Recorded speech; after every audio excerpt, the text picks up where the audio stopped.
Good morning. This morning, I have an update on a case that I've been covering for about 3 years, actually.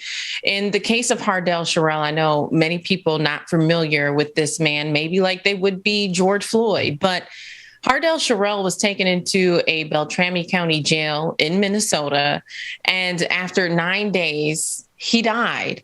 We ended up getting our hands on footage of inside the jail to find out exactly what happened because he had been in communication with his mother. He had informed her that he wasn't feeling well. And eventually, what we saw on camera actually reiterated the fact that there was something seriously wrong with him and he needed medical attention. And so the question arose, why didn't he get the medical attention he needed?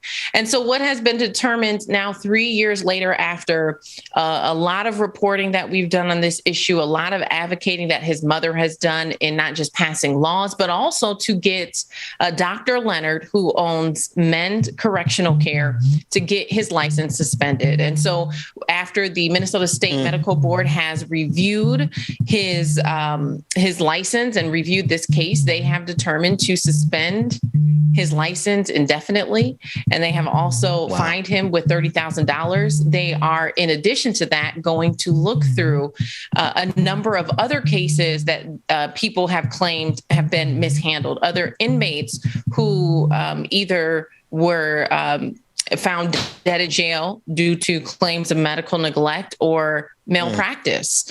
And so while, I don't think Hardell's mother considers this a victory, but it is a step forward for justice for her family.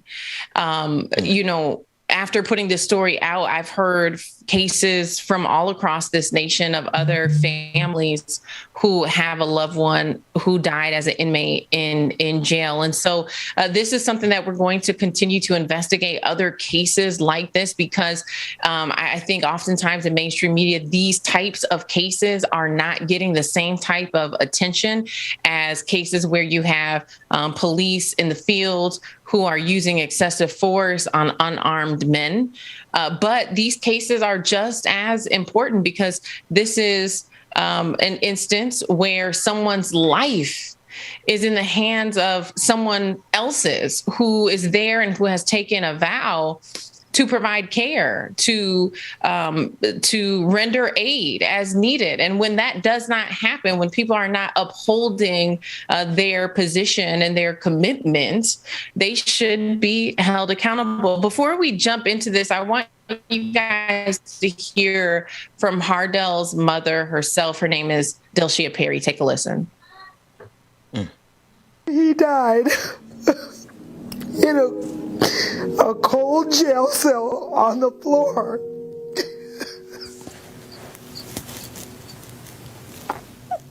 27-year-old Hardell Sherrell went into Beltrami County Jail August 24th, 2018. Just 9 days after being transferred from Dakota County Jail, he died from medical complications. Hardell's death was the third inside the jail within a 3-year time frame. Over the course of several conversations with Hardell's mother, Delshia Perry, we learned more about who Hardell was. He was a happy-go-lucky guy, loved to laugh a lot, loved to make people laugh, had a huge heart, loved his little girls and his family, was crazy about his mama. He was a mama's boy. He loved his mama. He was my best friend. He was so funny. His laughter would fill a room. It was so contagious. He was like, a comedian. And we all used to say, you missed your call because you got jokes. And he was so positive, even when things looked really bad. Things may not have turned out in the way that he wanted them to. He always saw the cup as half full instead of half empty. But he made some mistakes. And unfortunately, it cost him his life. I miss my baby. I miss him so much. I know that I'll be reunited with him in heaven, but I miss him so much. Now my 3 little girls that he left behind, the oldest being 8, the youngest is 4, don't have a daddy. And it's so hard to explain to them, especially the oldest, who was the closest to him. You know, by far, I believe this is probably the hardest story that I've had to report on in my career, specifically because the footage, we were given 6 hours of footage. This is when I was working with Nico of Unicorn Riot, and just sifting through 6 hours of footage of basically just watching Hardell's condition deteriorate. And he had a rare syndrome. It's difficult to say. I believe it's Guillain-Barré syndrome. And if treated, it is a survivable condition. But if not treated, it will paralyze you. And so what we saw in the footage was several hours of him unable to move in his cot. Several hours where he, had fallen out of the bed and was left on the floor. And then nearing the moments when he died, he had urinated and, on himself. And, you saw wardens coming in, still trying to bring him food. And the entire time, he did ask for help, but he was told that he was faking it. And so, even in this clip here, you can see he's trying to move his arm and it's just totally limp. And they just threw him in there. And, this is them coming to check on him. They cover him up and that's it.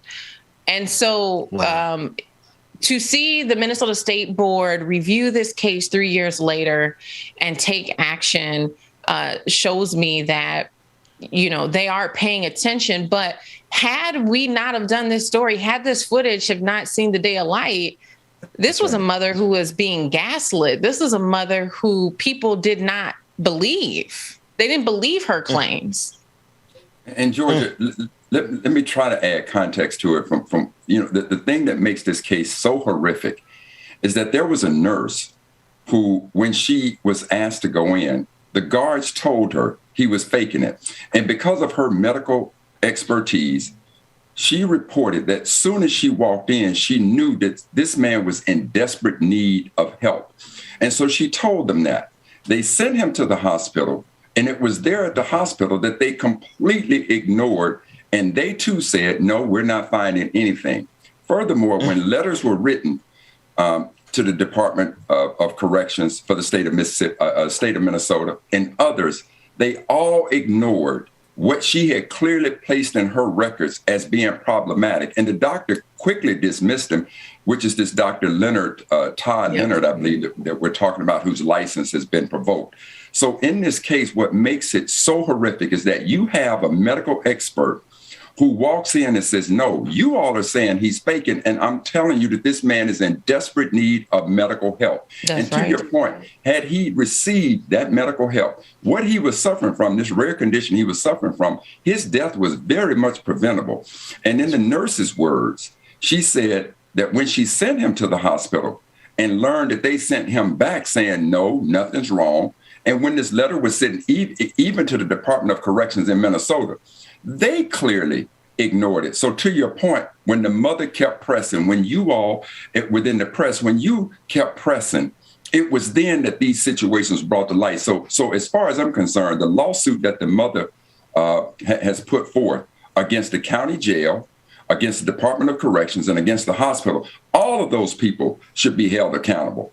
How in the world does a hospital ignore what this nurse has told them? They completely ignored it and covered it up as they do any of these cases. And the only reason, again, when we compare it to the Ahmaud Arbery situation, when that videotape was first shown to the prosecutors, they ignored it. It was only until it came into light that this became a very serious issue. And now we're talking about his death 3 years later, which could have been held, which could have been stopped. So there's a whole lot of folks who should be held accountable. And I pray, God, that the mother's lawsuit against all of these people, the hospital, the Department of Corrections, this doctor's license being taken, all of those folks in the jail who claimed he was faking. But this nurse said, we treat animals better than the treatment that she saw that happened to Brother Harrell. Absolutely horrific. And I have to agree with you. It's one of the most atrocious cases that we've heard about. Actually, Sister Ford, I want to yield to Brother Terrell Starr, who's still with us. Brother, I'm just, from my perspective, it kind of sadly mirrors. It's just they treat, like the sister said, they treat us worse than animals sometimes. Brother Starr. Yes, sir. And you know, I'm sitting here listening to this, and I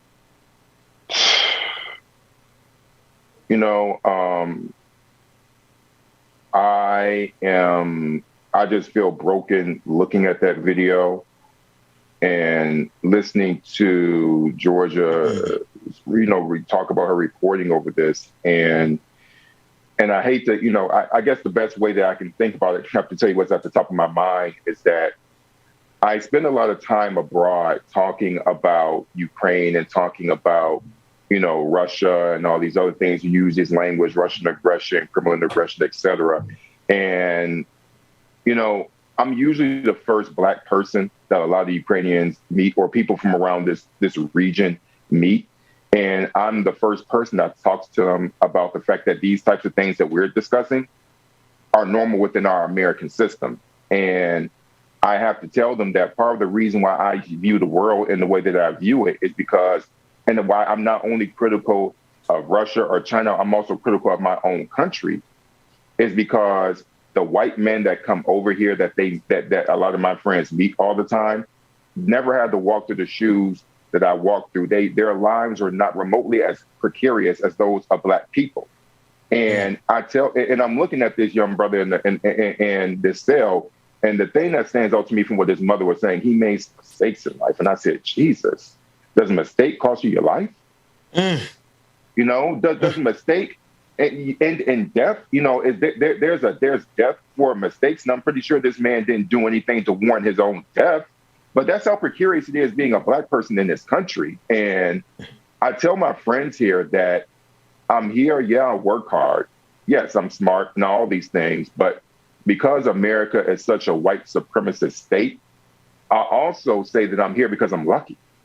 Because that could have been any of us in that cell. Let's just keep it 100. That could have been any one of us.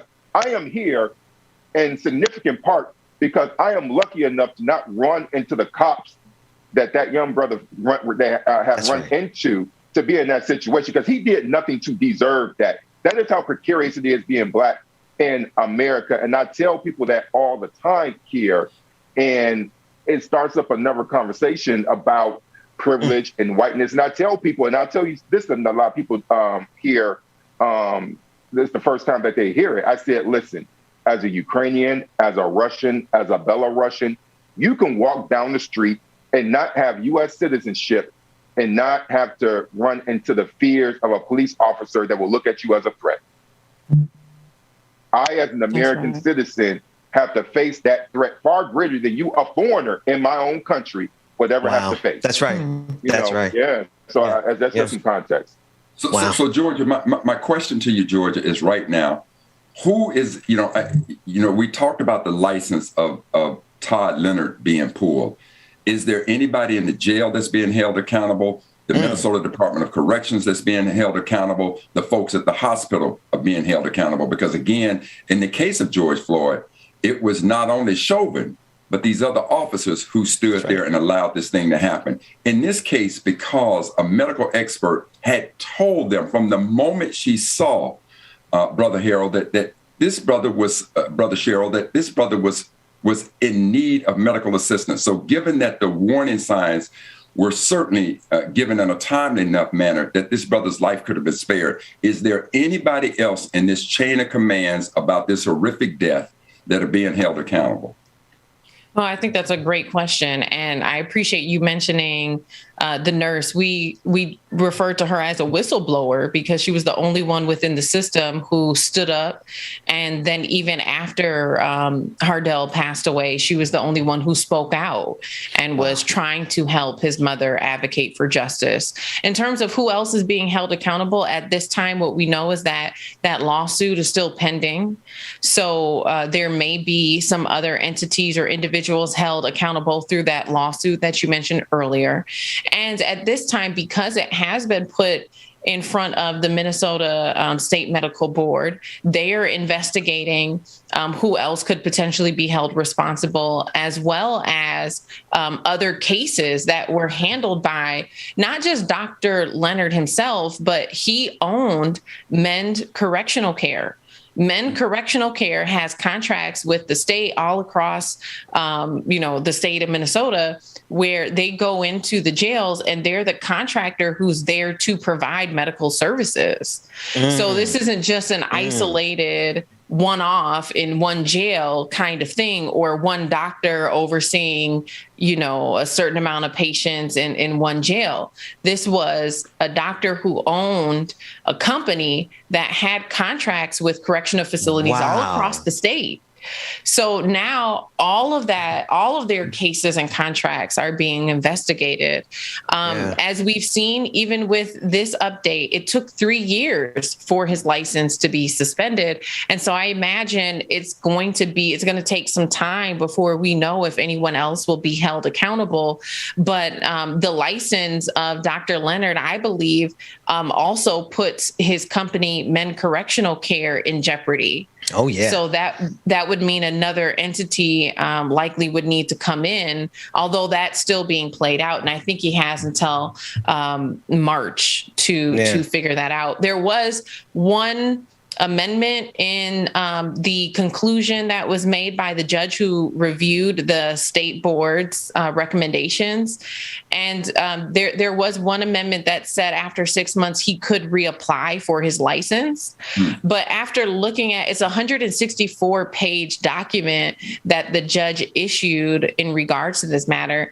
And the very last sentence was, this should have never happened, and we have to make sure it never happens again.